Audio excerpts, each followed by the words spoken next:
Donc, on va entrer en Jéricho. On va lire le passage de Josué chapitre 5, verset 13. Josué chapitre 5 à partir du verset 13. Vous êtes avec moi? Quand Josué se trouvait à Jéricho, Gilgal derrière, Jourdain derrière, maintenant Jéricho. Il leva les yeux et regarda. Voici qu'un homme se tenait en face de lui, son épée nue à la main. Josué marcha vers lui et lui dit: es-tu pour nous ou pour nos ennemis? Verset 14, il dit: non, mais je suis le chef de l'armée de l'Éternel. J'arrive maintenant. Et Josué tomba le visage contre terre, se prosterna et lui dit: qu'est-ce que mon Seigneur dit à son serviteur? Le chef de l'armée de l'Éternel dit à Josué: ôte tes sandales de tes pieds, car le lieu sur lequel tu te tiens est saint. Josué fit ainsi. Le camp est installé à Gilgal. Josué maintenant est face à Jéricho. Et dans ce passage-là, nous voyons très bien que Dieu se révèle au travers de cet ange et il a dit: je suis le chef. Dieu est le chef, la première chose à retenir. Dieu est le chef. Même si Josué a été appelé par Dieu, mon serviteur Moïse est mort, Josué va vous conduire dans la terre promise. C'est Dieu qui est le chef. Dis avec moi: Dieu est le chef. Je suis le chef de l'armée de l'Éternel. C'est Dieu qui commande. C'est pour ça que ça ne peut pas venir des humains, de notre intelligence, de notre organisation. C'est Dieu qui commande. Je suis le chef. Il faut que ça soit clair dans ta tête, Josué. Je suis le chef. Dieu est le chef. Ce n'est pas lui. Tu es mon serviteur. Moïse est mort. Lève-toi, mais c'est moi qui est le chef. Le combat appartient à qui? À Dieu. C'est pour ça qu'on est dans le repos. Il y a des combats là. On va vivre des choses terribles, mais Dieu est le chef. Alléluia. Tu es le chef, Seigneur, et on n'a pas peur. Le combat appartient à Dieu. Deuxième chose, qu'est-ce qu'on voit? On voit une épée nue. Le chef a dégainé son épée. Ça veut dire que ça va chauffer, les amis. Ça va chauffer, le combat est là. L'épée n'est pas dans son fourreau, l'épée est sortie. Allongez. Est-ce que vous avez déjà vu des policiers en ville avec leur pistolet comme ça? C'est très rare, hein? Ils ont toujours leur pistolet parce que le combat peut-être est potentiellement là. Bienvenue mon frère. Le combat est peut-être potentiellement là, mais il n'y a pas encore de combat. Ici, le pistolet est sorti et le combat est là. C'est incroyable. C'est-à-dire, nous sommes en terre de combat, les amis. On ne rigole plus. Dis à ton voisin qu'on ne rigole plus. Mais on reste contracté, hein. On reste détendu, mais on ne rigole plus. Parce que l'Éternel est chef. Et nous sommes dans le combat. Troisième chose, ôte tes sandales de tes pieds. Sois humble. Ôte tes sandales, parce que ma présence est là. Je suis le Dieu Tout-Puissant, le Dieu Saint, 3 fois Saint. C'est moi qui mène le combat, mais toi, tu es là avec moi, ôte tes sandales de tes pieds. Parce que dans ta faiblesse, je réalise ma puissance et ma force. Une fois qu'on a compris ces 3 choses devant Jéricho, maintenant on peut envisager l'attaque de cette ville. Josué chapitre 6, versets 1 à 20, la suite. On va lire Josué chapitre 6, versets 1 à 20. Alors, la situation de Jéricho. Jéricho, verset 1, était barré et barricadé à cause des Israélites. Personne ne sortait et personne n'entrait. Imaginez un petit peu la chose. Barré, barricadé, il n'y a pas de mouvement. Tout le monde était comme ça, personne ne rentrait, personne ne sortait. Verset 2. L'Éternel dit à Josué: vois, je livre entre tes mains Jéricho et son roi, les vaillants guerriers. Verset 3. Vous ferez le tour de la ville, tous les hommes de guerre, vous tournerez autour de la ville une fois, tu feras ainsi pendant 6 jours. 7 sacrificateurs porteront 7 corps de bélier devant l'arche. Le 7e jour, vous ferez 7 fois le tour de la ville, et les sacrificateurs sonneront du corps. Quand on fera retentir la corne de bélier, quand vous entendrez le son du corps, tout le peuple poussera une grande clameur, alors le rempart, la forteresse de la ville s'écroulera sur lui-même et le peuple montera chacun devant soi. Qu'est-ce que Dieu fait là? Il établit la stratégie. Il montre la stratégie. C'est une stratégie de fou. C'est fou, Vous pouvez faire le tour des écoles de guerre, là, vous ne trouverez jamais une stratégie comme ça. Ça va pas, non? Non, mais on a l'habitude de lire ces textes, on ne se rend pas compte, mais c'est de la folie ce que Dieu demande au peuple. Deuxièmement, Josué va suivre, mais d'une manière, j'allais dire, littérale, une obéissance sans faille. On verra ça plus tard. Et troisièmement, tout ça, comment Dieu va réaliser ça, la victoire du peuple, c'est au travers de la louange. Alléluia, la louange. Donc, c'est les 3 points que j'aimerais traiter avec vous. C'est une stratégie grave de ouf. Une stratégie grave de ouf. Une stratégie de fou, mais grave. Mais j'ai jamais vu ça, moi. Qui a fait l'école de guerre ici? Personne? Moi, j'ai un oncle qui a fait l'école de guerre. Mais il était à Saint-Cyr, donc il connaissait bien, mais ça, c'est de la folie, ce truc-là. C'est de la folie. Je résume un petit peu la situation. Donc, Jéricho était barricadé, personne ne rentrait, personne ne sortait, et Dieu dit, je te livre ça entre tes mains. C'est une véritable forteresse, impénétrable. Et Dieu dit, je te livre. Et donc, qu'est-ce qu'il faut faire? Pendant 6 jours, tu tournes, et avec les sacrificateurs qui porteront les 7 corps de bélier, derrière toi aussi, il y a l'arche de l'Alliance. Et à la fin, le 7e jour, on va souffler dans les trompettes. Et à ce moment-là, le peuple acclame et les murs vont tomber. Ça va pas, non? Où est-ce qu'on enseigne ce genre de truc? L'apôtre Paul nous parle dans le Nouveau Testament qu'il y a des forteresses d'intellectuels, de pensée en nous. 2 Corinthiens, chapitre 10, verset 5. Car les armes avec lesquelles nous combattons ne sont pas charnelles, dit l'apôtre Paul, mais elles sont puissantes devant Dieu pour renverser quoi? Les forteresses. Et dans le terme grec, il s'agit bien des châteaux, il s'agit bien des villes bouclées. L'apôtre Paul parle de la forteresse qui bloque l'œuvre de Dieu. Et l'apôtre Paul dit, nous renversons les raisonnements et toute hauteur qui s'élève contre la connaissance de Dieu et nous les amenons toute pensée captive à l'obéissance de Christ. Donc avec Dieu, ça ne fonctionne pas avec ça, mon frère. Dieu qui a créé ça, Dieu est rationnel, mais pas rationaliste. C'est Dieu qui a créé l'intelligence, c'est Dieu qui a donné les hommes de science. Mais Dieu est au-delà de tout ça. Les choses invisibles sont éternelles. Les choses visibles sont momentanées. Donc Dieu va utiliser une stratégie qui vient de lui, qui descend du ciel. Et les forteresses du temps moderne vont tomber dans ce pays. La déesse de la raison.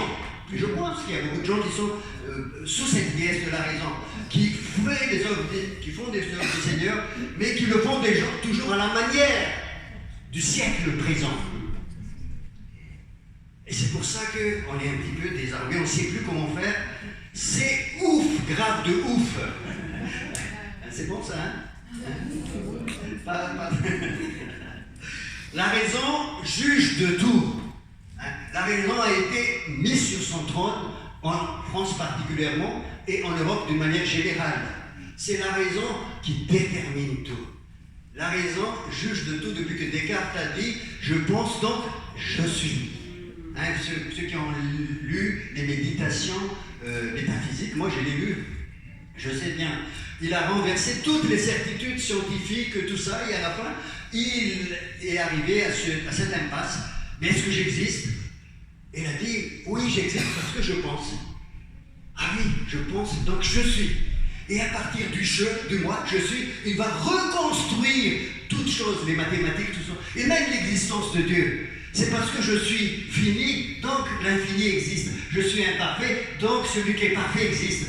Même Dieu s'appuie sur le je, sur le moi. Sur l'intelligence. Et de là découle toute la pensée humaniste. Le moi, le je qui décide. Le je, tu te mets de côté et tu laisses le Seigneur. On est dans une vision théocratique. Dieu parle.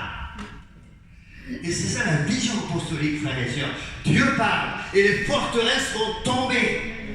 Jéricho ne tomberont pas si les forteresses ne tomberont pas. Les forteresses vont tomber. Les lumières qu'on nous a dit, les lumières qui ne sont pas des mauvaises lumières d'une manière générale et absolue, mais ces lumières-là cachent des choses qui sont ténébreuses. Et tout ça va tomber et pour que nous puissions rentrer dans la terre promise.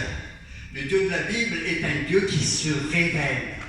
C'est un Dieu qu'on ne peut pas trouver avec nos efforts, avec notre intelligence, parce que déjà notre intelligence est limitée. C'est ce qu'on appelle la finitude. Je ne peux pas tout savoir. Ma connaissance est partielle, dit l'apôtre Paul dans 1 Corinthiens chapitre 13. Nous connaissons les choses partiellement.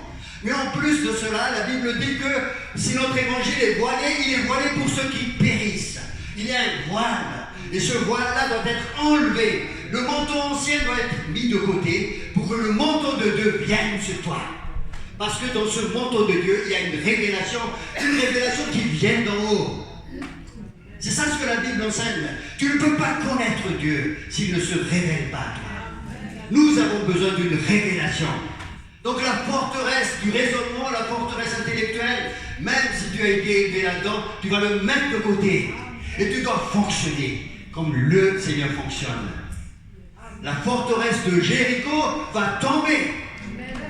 Il faut qu'on fonctionne comme Dieu le veut. Il est le chef de l'armée de l'Éternel. Il est le chef de l'armée de l'Éternel. L'épée est entre ses mains. Le combat existe. Il est le chef. Et toi, reste humble. Reste humble auprès du Seigneur et accepte-le. Victor Hugo disait ceci, ouvre une école, et quand tu ouvres une école, tu vas fermer une prison. Parce qu'il y avait ces présupposés-là dans sa tête que c'est le savoir qui va transformer l'homme. Et tout ça, ça s'est diffusé, hein, les lumières. Je ne suis pas contre les lumières parce qu'il y a des bonnes choses. Mais c'est des lumières coupées de Dieu, c'est des ténèbres, frères et sœurs. On n'en veut pas. On veut de l'humanisme et rattaché à Jésus. Parce que Jésus restaure l'homme.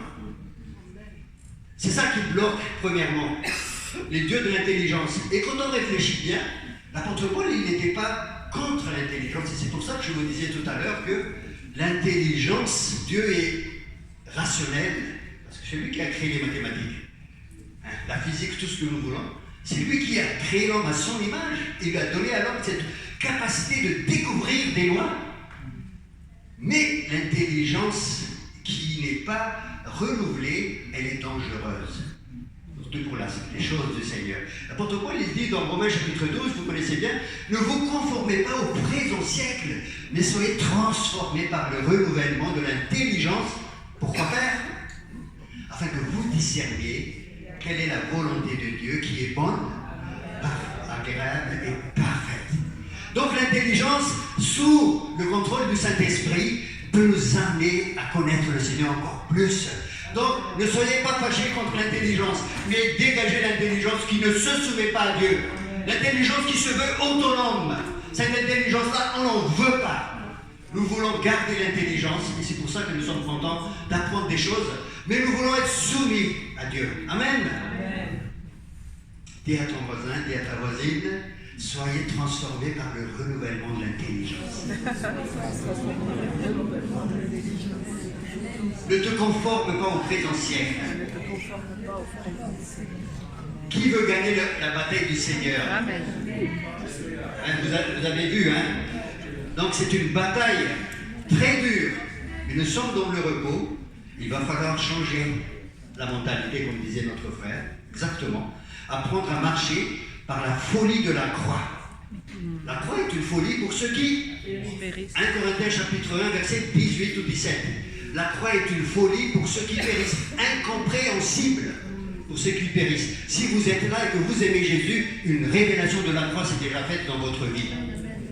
Et dans ce passage d'un Corinthiens, verset 21 du chapitre 2, Corinthiens 2, 21, c'est dit « Puisque le monde, avec sa sagesse, n'a pas connu Dieu, dans la sagesse de Dieu, il a plu à Dieu de sauver les croyants par la folie de la prédication. » Puisque le monde n'a pas connu Dieu avec sa sagesse, il a plu à Dieu de sauver les croyants par la folie de la prédication. Je suis sauvé parce que j'ai cru à cette folie-là. Amen. Cette folie qui est la sagesse de Dieu. Hein? Maintenant, les amis, retournons les choses maintenant. Il va falloir marcher avec la folie de Dieu, qui est une sagesse de Dieu en fait. Mais pour nous, c'est une folie. Hein? Vous avez compris, hein? Dieu a choisi les choses folles du monde pour confondre les sages. Dans le même chapitre, au verset 27, Dieu a choisi les choses faibles pour confondre les forts. Et Dieu a choisi les choses viles, les choses qu'on méprise. Si tu es méprisé, si tu te sens faible, si tu te sens pas du tout incompétent, Dieu te choisit maintenant.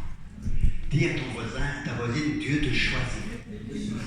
Même si tu es faible, même si tu n'es pas sage selon le monde, même si tu es méprisé, Dieu te choisit.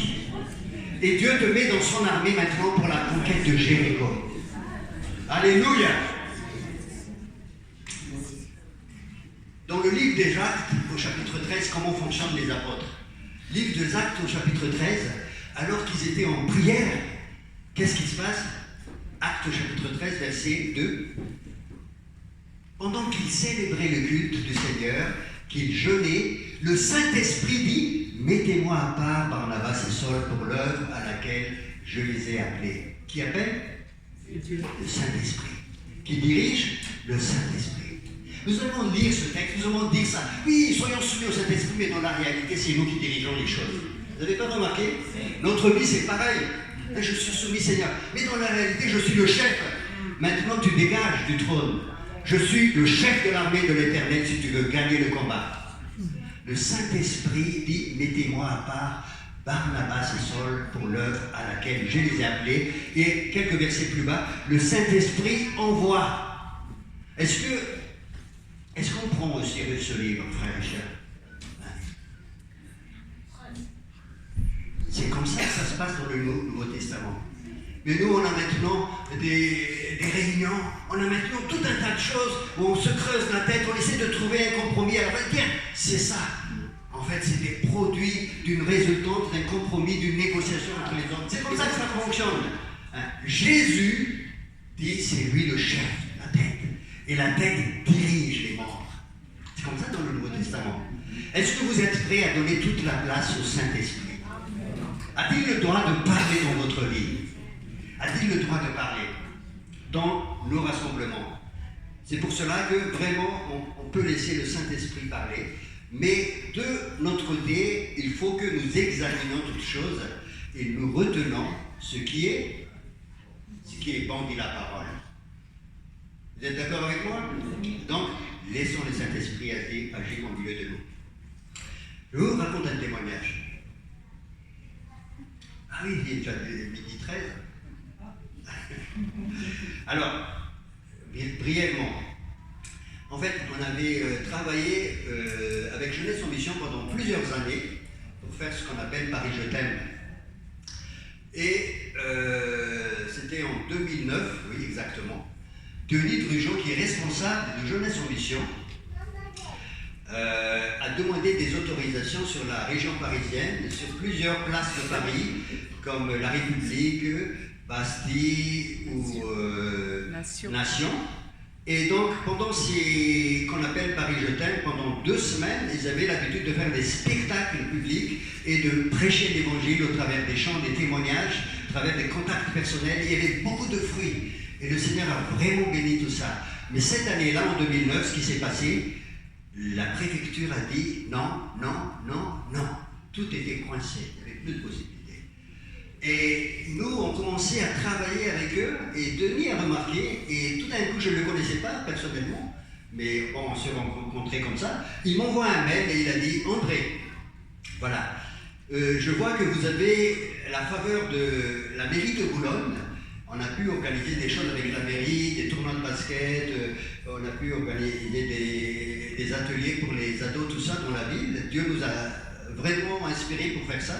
Et je crois, il a dit que vous avez vraiment une ouverture. Est-ce que tu peux faire une demande auprès de la mairie de Boulogne de nous accorder l'autorisation de faire le Paris Je t'aime sur la place?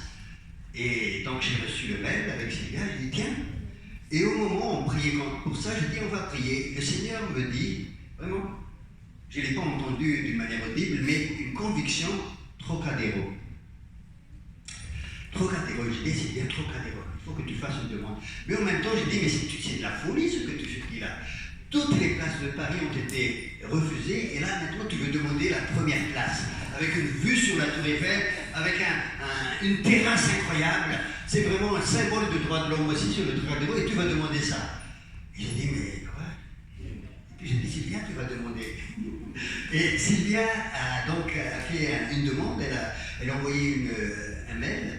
Et quelques jours après, il y a quelqu'un qui l'a appelé, qui a dit Madame Sylvia Rawalisson. Elle a dit oui, alors je voulais donc vous appeler pour vous donner des informations concernant la place Chaillot. Elle a dit monsieur, vous vous êtes trompé, ça ne me concerne pas. Et 2-3 fois, le monsieur rappelle, il a dit vous êtes bien Madame Rawalisson? Oui, alors ne raccrochez pas s'il vous plaît, parce que c'est pour vous. Elle a dit mais je ne connais pas la place Chaillot. Il a dit non, la place Chaillot c'est le Trocadéro en fait. Elle a dit ah, vous avez demandé une autorisation? Oui, donc c'est accordé par la préfecture. Maintenant, il faut que vous demandiez au Conservatoire des Monuments de Paris et après, ministre de la Culture. Hein, c'est pas facile de tout ça, va être très difficile. Et donc Sylvia a fait, et elle a eu beaucoup de questions comme ça, mais à la fin, vous avez l'autorisation. Voilà. Donc pendant une semaine, on a proclamé l'évangile sur cette place, grâce à ce pas de foi. C'est pas là, je reçois et j'avance. Après, une fois qu'on reçoit, on construit avec le Seigneur. Donc il faut utiliser l'intelligence à partir de cette révélation que Dieu nous donne. Mais une intelligence renouvelée, pas une intelligence rationaliste. Hein. Une intelligence qui essaie d'organiser les choses selon une vision humaniste des choses.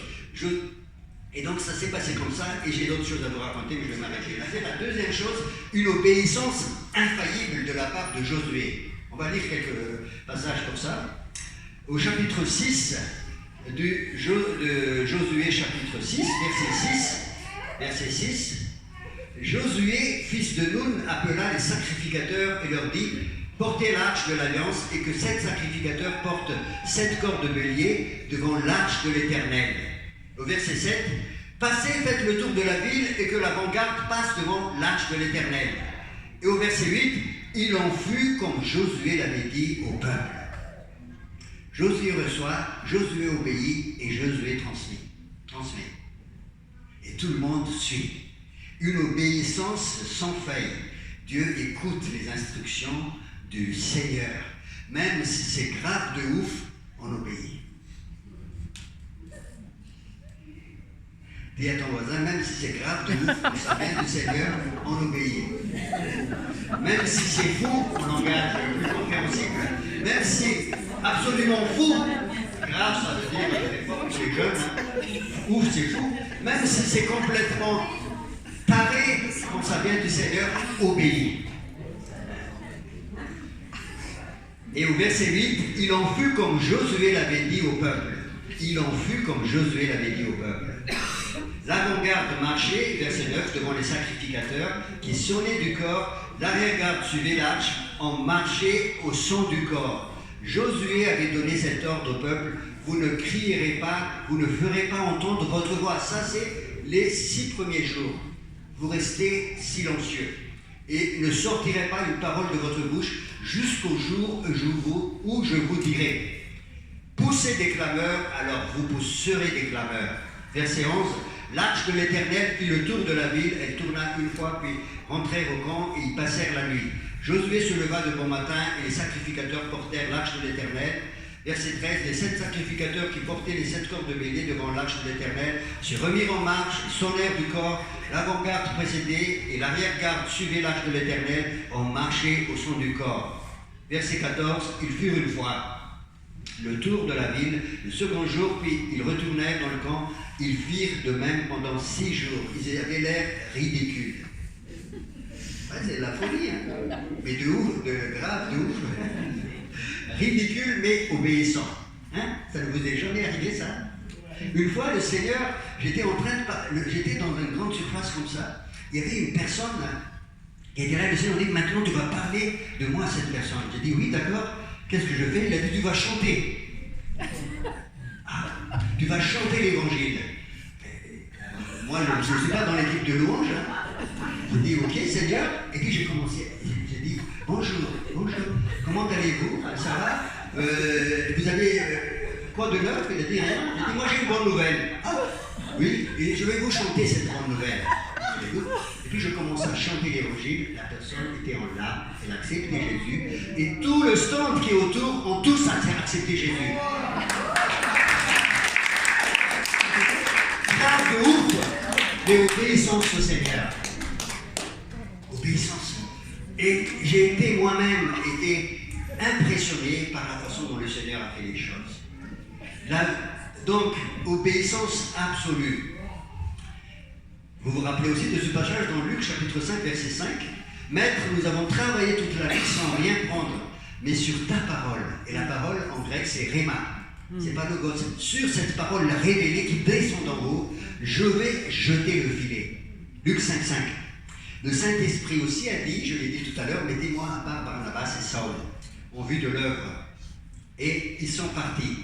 Maintenant, troisième chose. Vous voyez, je le fais vite, ça c'était l'obéissance. Troisième chose, la puissance de la louange. À quel moment Dieu donne la victoire?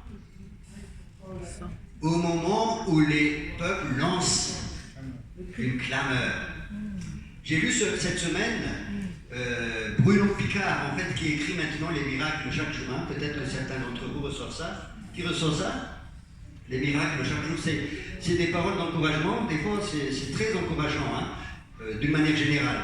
Alors, il disait ceci: quand tu transformes tes soucis en adoration, Dieu transforme tes combats en bénédiction. Je répète, quand tu transformes tes soucis en adoration, Dieu transforme tes combats en bénédiction. Alors, qui est concerné par cette parole? Tes soucis en adoration. Et maintenant, les amis, on va transformer nos soucis en adoration et Dieu va transformer nos combats en bénédiction, la puissance de la louange et de l'adoration. Dieu siège au milieu des louanges de son peuple. Dis à ton voisin, Dieu siège au milieu de tes louanges. Dès l'instant où tu loues le Seigneur, Dieu est là. Et tu donnes la possibilité à Dieu d'agir puissamment. C'est ça. Pourquoi? Parce que dans la louange, quand tu commences à louer, il y a une reconnaissance de sa toute-puissance. Tu reconnais qu'il est tout-puissant, donc tu n'es plus dans les demandes, dans les requêtes. Tu es déjà, merci Seigneur, je t'adore, alléluia. Ça change complètement. Dans la louange, il y a déjà la foi agissante. Donc tu reconnais sa toute-puissance. Tu reconnais aussi ton entière dépendance à Dieu. Vous vous rappelez, il faut être humble. Tu reconnais aussi que tu dépends de lui et que tu le loues pour ce qu'il va faire. Je reconnais que je dépends de toi. Tu reconnais aussi que le combat appartient à Dieu.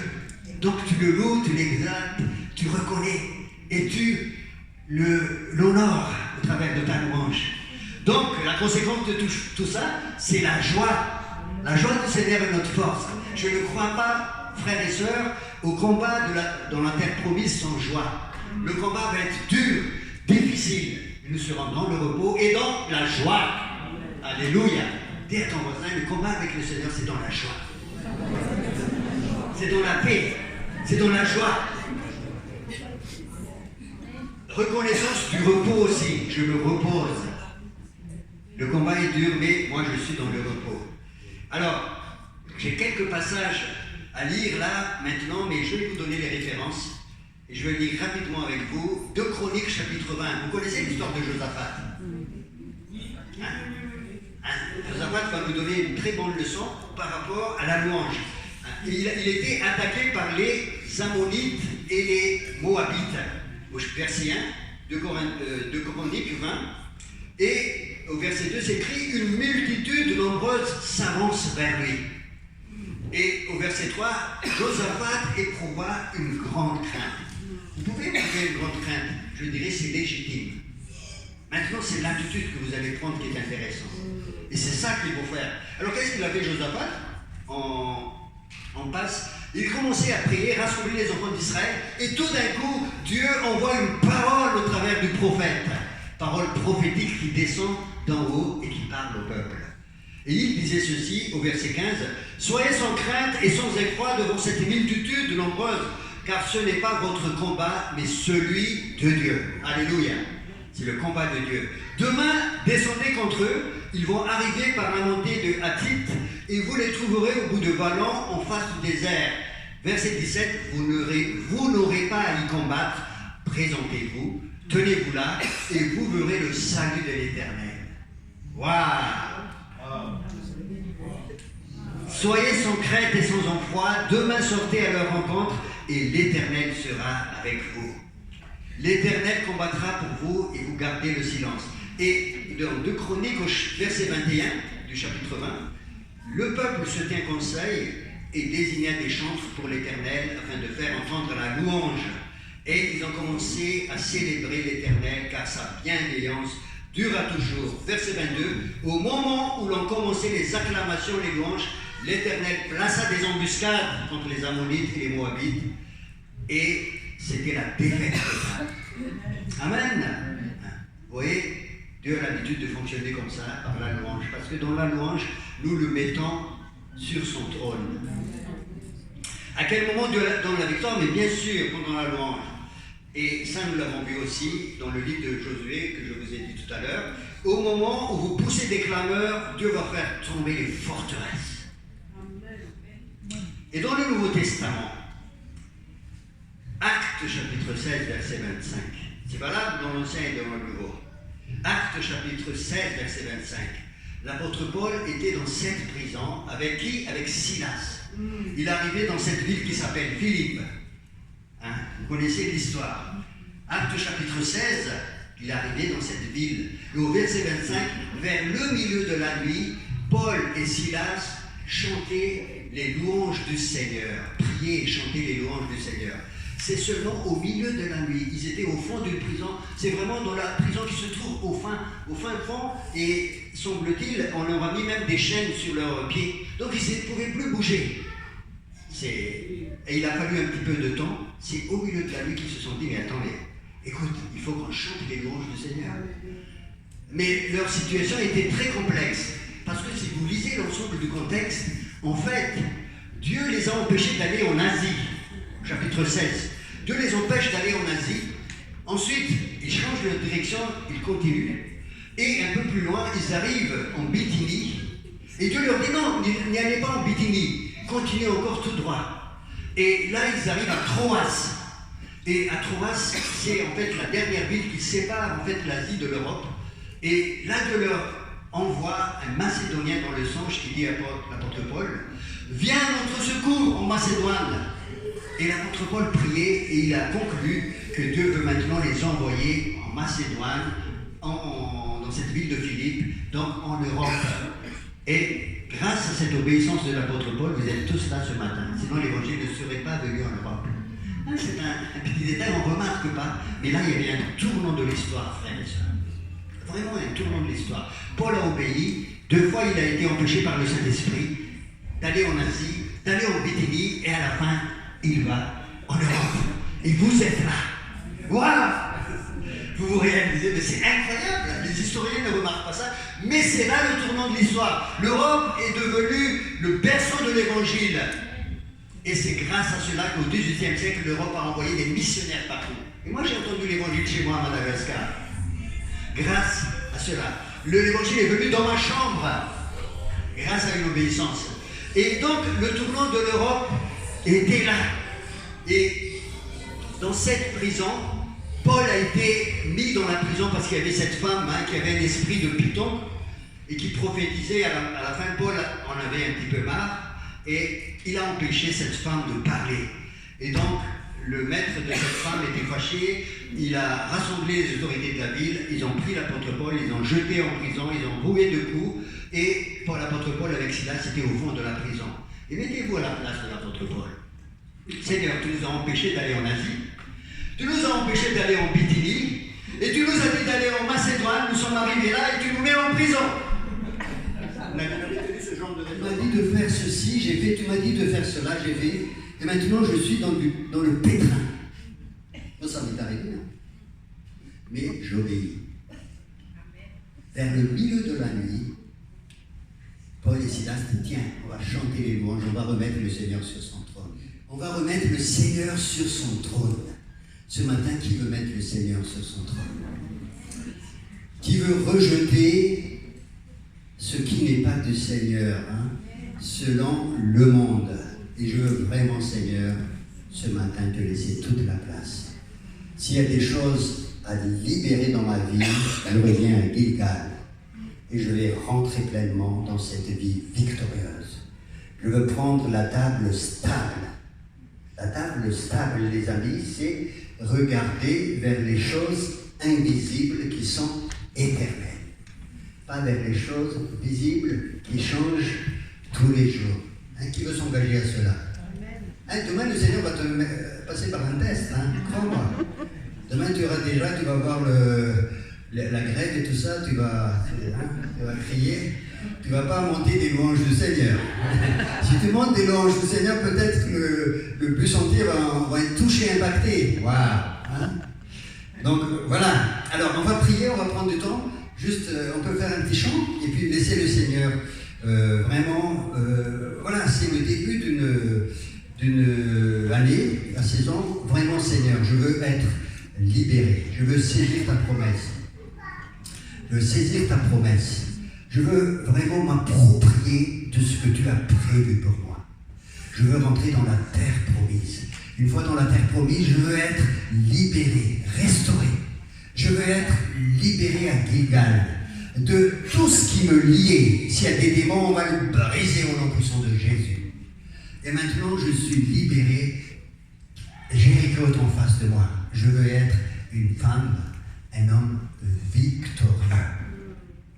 Et mettons le Seigneur sur son trône.